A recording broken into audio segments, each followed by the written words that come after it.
Life speaks. It speaks through struggles and success, through music and messages, the preconceived and the unexpected. Whether you are in the depths of the valley or in the midst of your mountaintop experience, everyone needs to be encouraged from time to time. You've tuned in to ALH Broadcasting, and this is Andrea L. Hines, your host for When Life Speaks. I'm glad you accepted the invitation to connect with us as we share stories of strength, testimonies of triumph, observations, and information meant to touch the heart and uplift the soul. There's something in this broadcast just for you, and if it's a blessing to your life, it just may be for someone else as well. So tag, share, invite someone, then turn down the volume of life and get ready to receive, so that when life speaks, you'll speak life.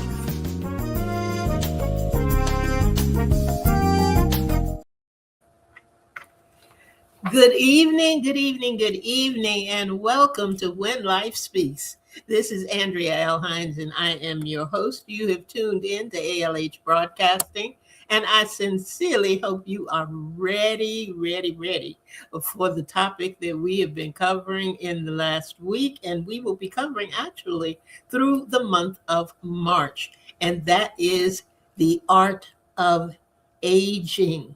I'm tell you a little bit, just very quickly, how this all came about in a time that I had in the hospital recently. My daughter and I had a very candid conversation, and it had to do with what she saw in me and getting older, and what I perceive in me in getting older. And we really talked about a lot of things. We talked about communication. We talked about how we are treated. It started, one of the things, and I don't know whether we mentioned it last week or not, but I remember that the doctor was going over some things, but she wasn't looking at me. She was looking at my daughter, and she was getting ready to have me sign something, or something needed to be signed. And she turned to my daughter, and I said, I can sign that. I can do that. So we started talking about letting go and what happens when you begin to lose control as you get older and things begin to change around you. So we're going to continue that conversation tonight. And before I do, I want to make sure that I mention to you, let me see if I can pull it up here. We've got a lot going on in this area in March. One of the things in March that's happening, Aisha Stocks is directing a play called Church Folk, and that's going to be performed on March the 14th. And next week, and I'll show the flyer again and give you some more information about that. And let's see if I can pull this up. Yes. Christian a hip hop artist, Lou, I couldn't think of your name, Lou Bennett is going to be doing something at Dame Chicken and Waffles. He is going to be performing there on Sunday, this Sunday, from 12 to 2. He has a special guest, DJ Larry D, and he is also going to be a guest on When Life Speaks on March the 5th. I believe it's the first Thursday in March. And after we have that interview with Lou, we're going to switch right back and come right back, and we're going to be continuing our discussion on the art of aging. As you are getting older, there's some things that you hear a lot. You hear people say age is just a number. Or they'll say, you want to age gracefully. You look good for your age. Lots of things that make you stop. Lots of things that make you think. Because it's difficult for you to discern the changes that you're really going through. when you begin to get older. And I read to you something last week called the second half. You know, the second half. They're just things that change, things that are different. And you have to deal with them. You have to face them. You have to be aware of them, and you have to beware of some of the things that can result when you are not aware of what's going on around you and the things that change and how they change. Good evening to you, Francina. Thank you for being here tonight. And Kay, thank you for being here also. I'm very, very happy that you are with us tonight. We're going to have, now I'm going to tell you, I'm going to give you a little heads up because I don't usually do it, but here are some of the things, some of the topics that we may delve into a little bit deeper when we get into the month of March. And one of them is asked and answered. And that has to do with the lines of communication. And that's going to kind of flow through a lot of what we're talking about, because that is a very, very difficult place to be in and find yourself in, because you forget things and you're repeating things. And I feel as if sometimes the younger generation wants to say, you just asked me that. And I just answered that, or you just answered that. And why are we going over this again? And it can be trying, it can be taxing, and it can create tension. So we might get into that. Stop, look, and listen. How aging really feels, how it really looks, and what you need to look at and what you need to think about when you see changes in an individual. You know, I had people at my church that I would say, hey, if I'm talking crazy and I'm not looking the way that I usually look, here's my daughter's phone number, call her. Because something may be wrong, that I can't perceive, that I can't even, I can't understand.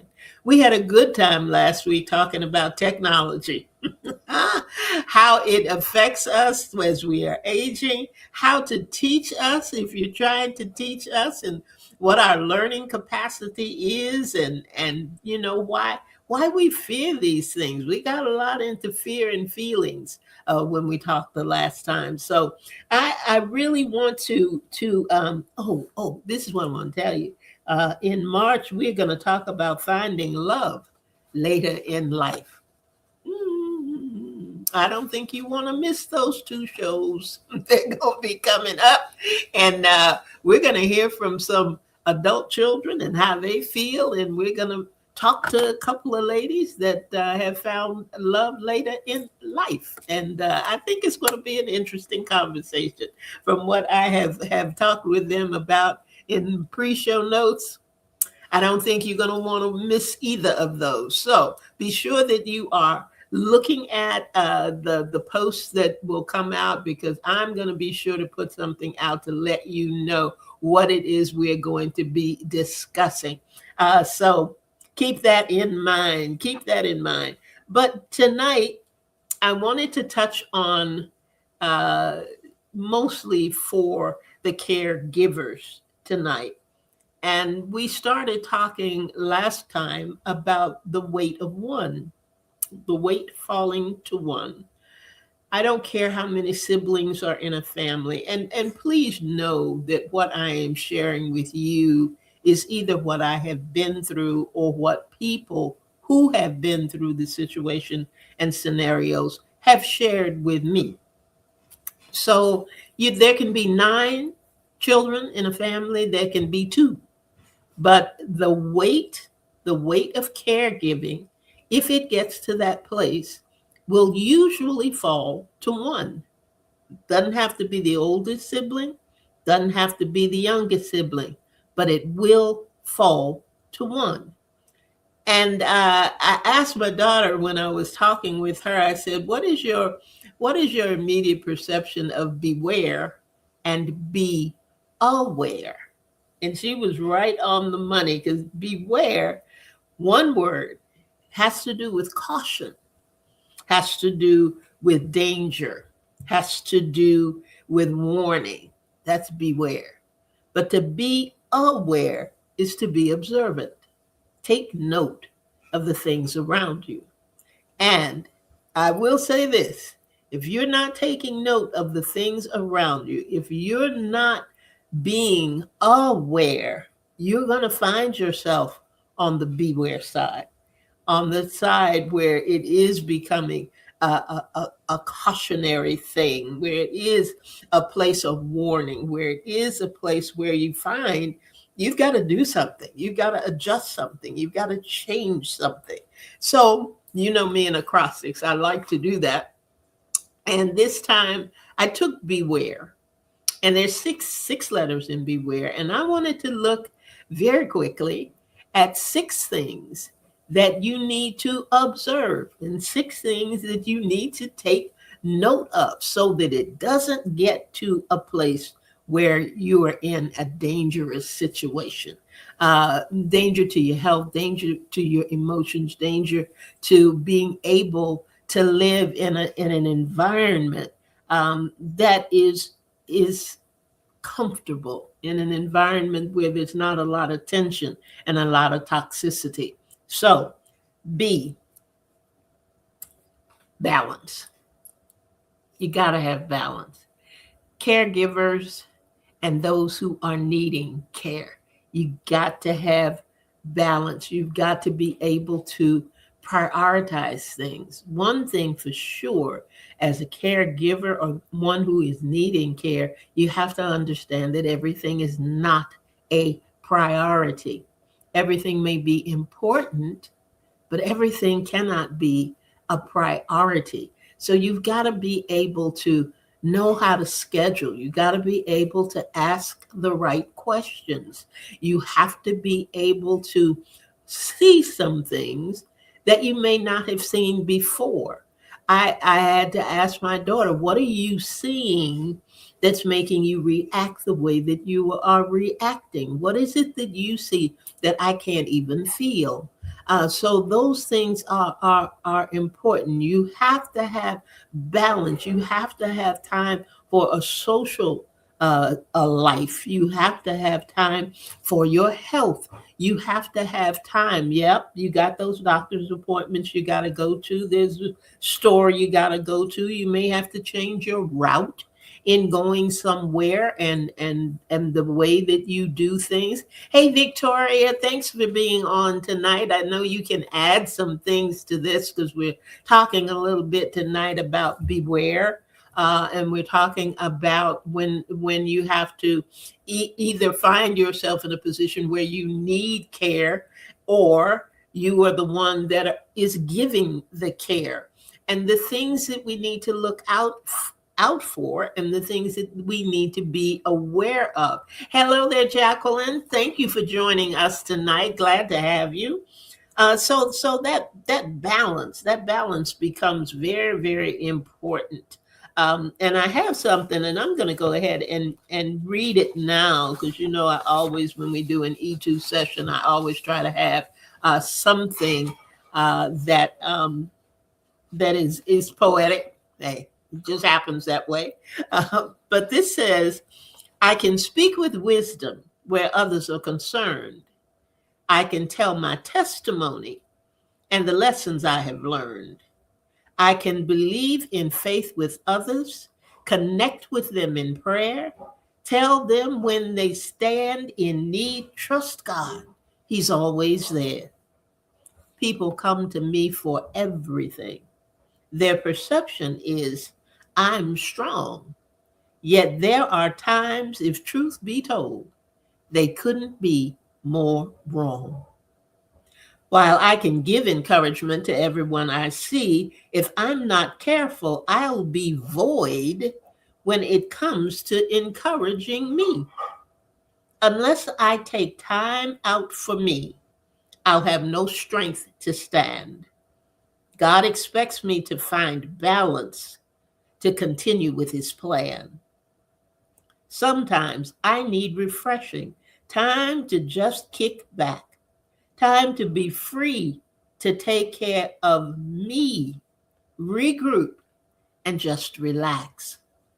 Trust me, I'm not hiding, and please don't think I'm rude. or somehow I've developed a self centered attitude. In order for me to stay on track, there are things I must address that have nothing to do with anyone else. To refire, I have to rest. So if I send you a memo, an email, or a post, it will say, I'll be right back with all things intact. Just needed time for just me today. And that's what happens when you need that balance. You've got to understand that as much as you may love your loved one, the person that you are caring for, you have got to figure out a way to get it all done. How am I going to get this done? How am I going to take care of that doctor's appointment? How am I going to make sure that the person has the hygiene care that they need? There seems to be just a list of things that are suddenly the only things on your radar. And you have to understand both parties. The one who is looking for the care has got to understand that the one giving the care also needs time, also needs a moment, also needs to be in a place where they can take some time away. You know, sometimes when people are together and together a lot, sometimes they just get sick of each other. They just need a break from one another. It's not cruel, it's not mean, and it's not something that suggests that I don't care about you, but I just need some time to myself. I've got to have that time to myself. So getting things in order and having things in order will be a good place for you to maintain or begin to structure a way to maintain your balance. Eddie Lee Celeste Ray, welcome. Thank you for being with us tonight. Okay, now here's another one. And this one is exhaustion. Exhaustion. To be aware when you are just too tired. It is interesting because as I was leaving church one Sunday, man of God said, "How you doing?" And I said, "I am fine." And I got to my car. We had joked a little bit. And when I got to my car, I turned around and I went back and I said, "You know what? We say that we are fine so much. Hey, I'm good. It's all right. Yeah, hey, everything good."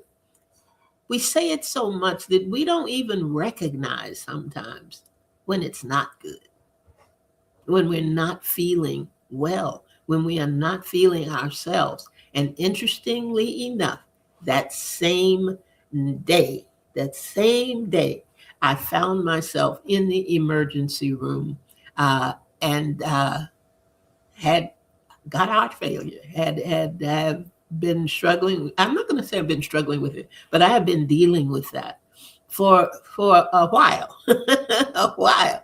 And what I found out was I have AFib, and while I was perceiving that that was something that comes and goes, the doctor was explaining, no, you're in AFib all the time. Your heart rhythm and your heart rate is just off. It's not where it's supposed to be.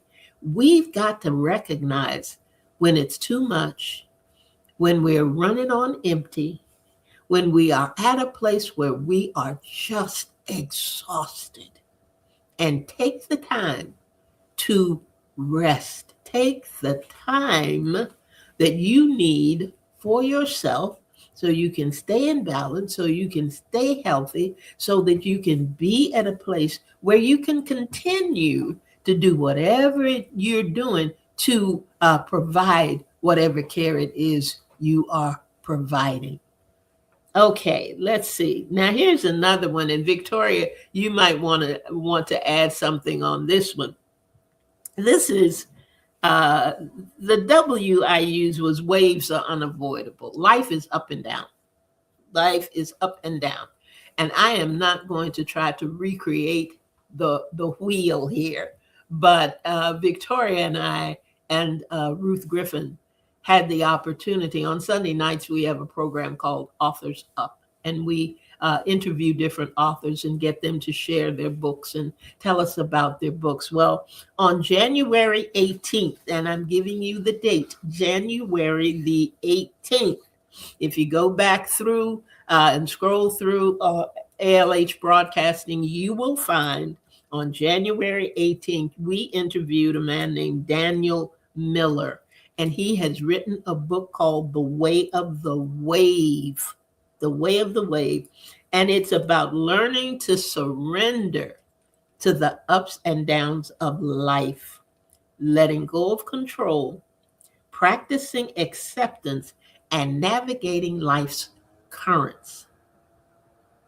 Whatever it is today doesn't mean it's going to be that way tomorrow. And whatever happens tomorrow doesn't mean that that's the blueprint for the future totally. Thing up today, mountaintop to mountaintop, but sometimes you got to be in the valley. Things will change, things will be different. That's as you look around, as you grow, look at your children. They're not the same, and neither are you. You have changed. You are not the same as you were yesterday. You want to think you are. You want to think you can run that marathon. You want to think you can eat absolutely positively anything and everything you want to. You better not.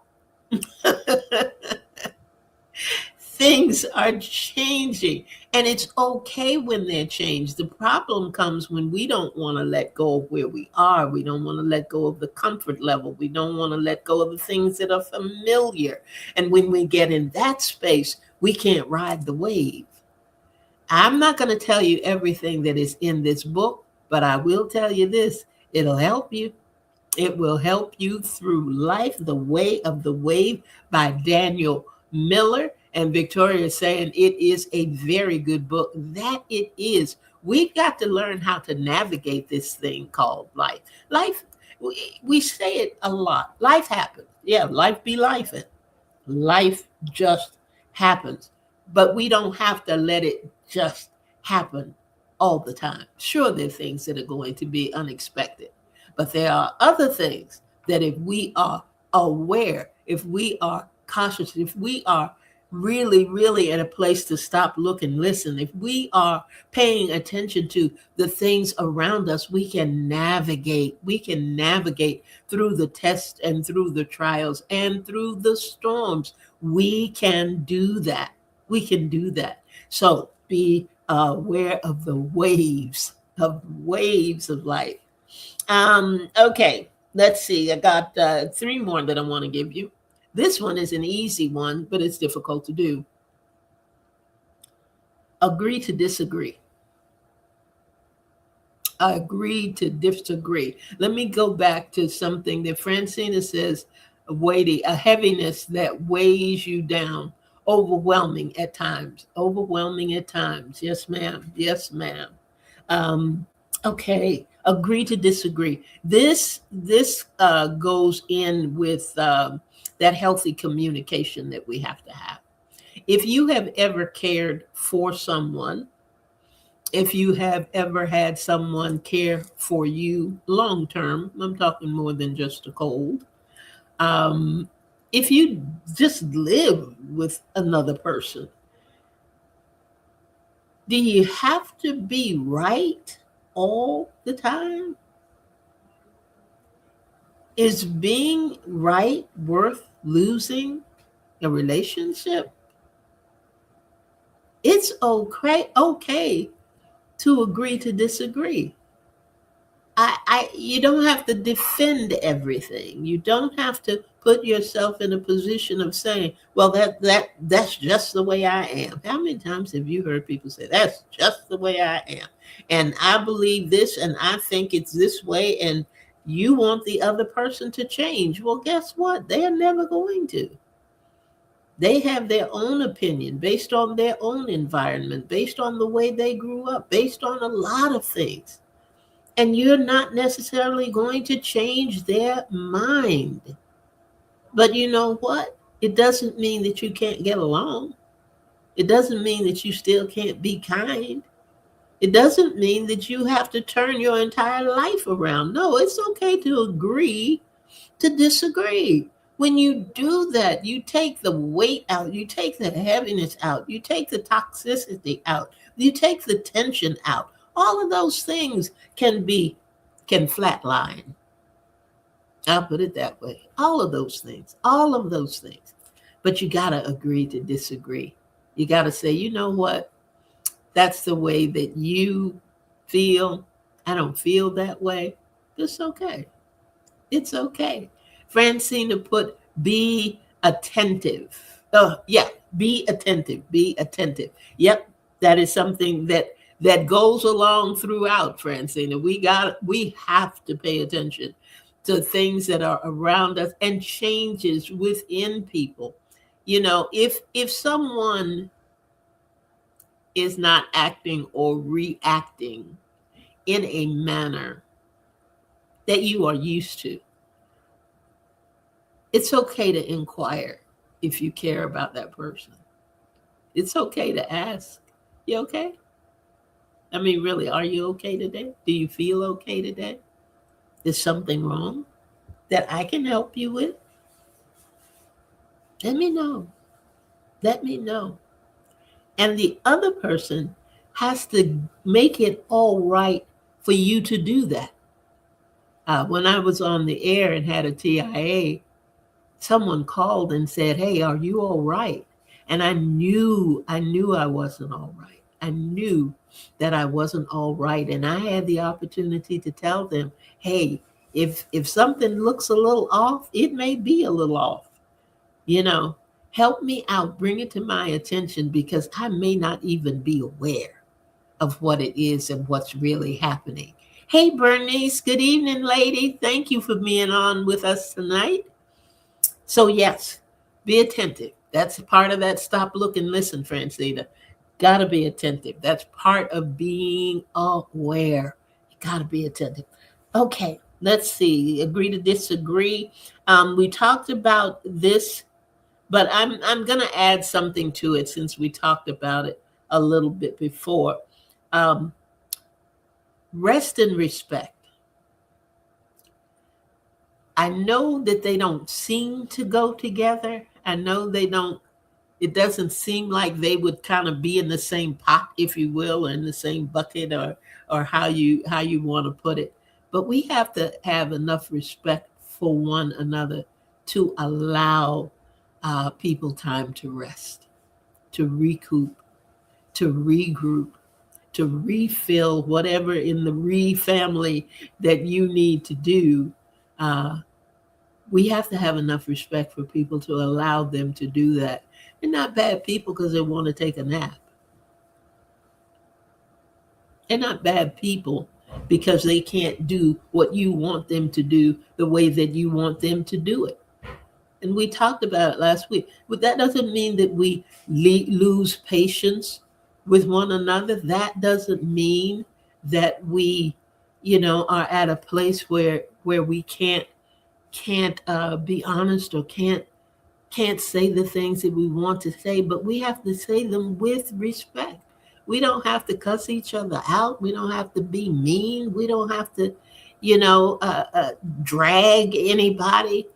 Hey, have enough respect to know, you know what, that person is tired. And on the other end, have enough respect to know and understand that person can no longer do the things that they used to do, and they can't do them the way that they used to do them. That's what happens when you start getting older. That's what happens when you age. And it's okay. New rules, new game, but it doesn't mean you still can't play. I love it. Let me see. Francina said sometimes they may feel they are a burden. Ooh, Francina, that right there, that is a big one. That is a big one. And there's nothing worse. And that follows through in communication. It follows through in care. If I think you don't want to be there, if I think you don't want to help me, if I think that I am getting on your nerves for whatever reason, I will throw my hands up and I will not communicate at all, much less tell you exactly how I'm feeling. It's easier, it's just easier for me not to say anything, excuse me, than to say something that might be upsetting. Goes both ways. We don't want to do it.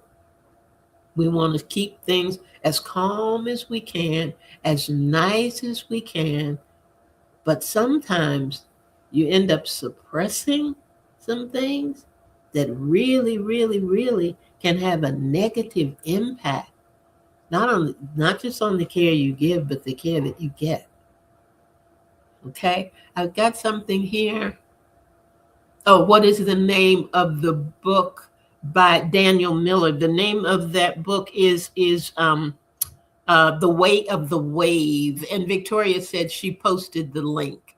The Way of the Wave. It is excellent, excellent, Jacqueline. It's something that whether you are in the throes of the aging process or not, it is well worth it, because every day we're blessed enough to be here.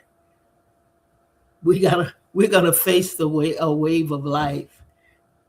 Things are just, when I talk and I think about the number of medical issues, I have had more medical issues recently than I've had in my entire life.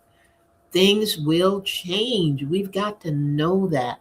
And it's not just a change in your address and your phone number and those kinds of things. It's a change in how you feel, how you get up every day, what you say to yourself every day, what your affirmations are, what motivates you now. What motivates you now may not have motivated you 10 years ago, and vice versa, you know? But when we are aware, when we pay attention, then we don't have to beware of some of these things causing negative effects. So we've had rest, we've had um, uh, respect, and the last one I want to talk about tonight is finding an emotional safe place. Now, again, the things that I'm telling you is not something that I've studied or I'm not trying to be an authority on anything. I'm just telling you what life has shared with me and what people have shared with me in their life's journey. But you got to have an emotional safe space. Some days you will want to scream, and some days you will want to cry, and other days you want to wrap up in a blanket, in a fetal position, in a corner, and say, please let the world just pass me by. Those days will happen. But if you've got an emotional safe place, somebody you can turn to, somebody you can talk to, somebody you can confide in, somebody that you can be honest with, it will lift you, it will uplift you, it will turn you around in the midst of your situation. It may not turn your situation around, but it will turn you around. It will help you have a new perspective. It will help you take a new position. Your thought process will change, and it's okay. But be careful. We talked about it, I think, sometime last year in a Carolina conversation. Who's in your circle? Who is it that will help you find that emotional safe space?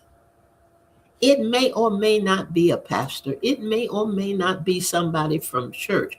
Thank God it will be, if it is, somebody who has therapy, who knows how to deal with your situation. I'm not going to say deal with you, but deal with your situation. Seek that person out. Therapy is not a bad thing. God is wonderful, but therapy is not a bad thing either. And sometimes that's what you need. But whatever it is, be able to identify it and be able to run to it when you need to. Here's something that Francine said. Let me try to pull it in, Francine, because I don't want to just read it. It says, no one except aging. Make the best of it with a positive attitude. Give yourself grace. You may need to connect with others going through the same, maybe a support group. Good information and good advice, Francina. Thank you. Thank you so much. And I love that. Give yourself grace on both ends. On both ends. If you are the one giving the care, if you are the one receiving the care, and it may not even be a caregiver situation. You may not even be at that point or that place where you need care per se, but you do need to be cared for, and you do need to be cared about. There are stages and there are phases and there are things that are going to happen in this life that you just didn't see it coming. Not necessarily a mighty storm. Could be just a little thing. You just didn't see it coming. Like they always say that babies don't come with a book. You know, parenting doesn't come with a book. You don't know what's going to happen. You don't know how you're going to act and how you're going to react and all those other things. Well, you know what? Getting older doesn't either. You learn as you go, but you can be happy in the process. You can feel good in the process. Life is not over. When you wake up every morning, it is a wonderful thing. There was a cartoon out called The Croods. I don't know whether anybody ever saw it, but it's a prehistoric family. And every morning when they woke up, the father would count everybody just to make sure nothing had happened to them during the night. And he was always, he and the grandmother didn't get along, but he if he didn't see her, he'd get this smile on his face, and then she'd pop up and say, "Still alive." And I think about that. I open my eyes every day, and I don't say it begrudgingly. I am still alive. And if I'm still alive, there's still things for me to do. There are things for me to share. There are things for me to be able to uplift and encourage somebody else with. I share his words for you. I share the programs with you. I share ALH broadcasting with you. I share the information that other people share with me, with the intent and the intention that it will be a blessing to somebody else. So I thank you. I thank you for being with me tonight. I thank you for taking this walk with me. One of the last things that we said in the second half was my book of life is still being written with exciting chapters yet to come. And only God can craft the ending. Only He knows when it will be done. In the meantime, day by day, have empathy for someone, be kind to someone, think about the things that money can't buy. Uh, Aging is a gift, it really is. And Bernice and I were on the same track as she said, like, and Ray also, life is a gift, beautiful. Thanks, it's blessed me tonight. I'm glad it did, Eddie Lee, and I'm glad that you were able to be on the line with us tonight. Bernice says the ability to age is an honor and a privilege given to us by the Father. Thank you, Jesus. Hallelujah. Indeed it is. I tell you what, I didn't think this was going to go this way, but God has a plan. God knows exactly what He's doing. His timing is absolutely perfect.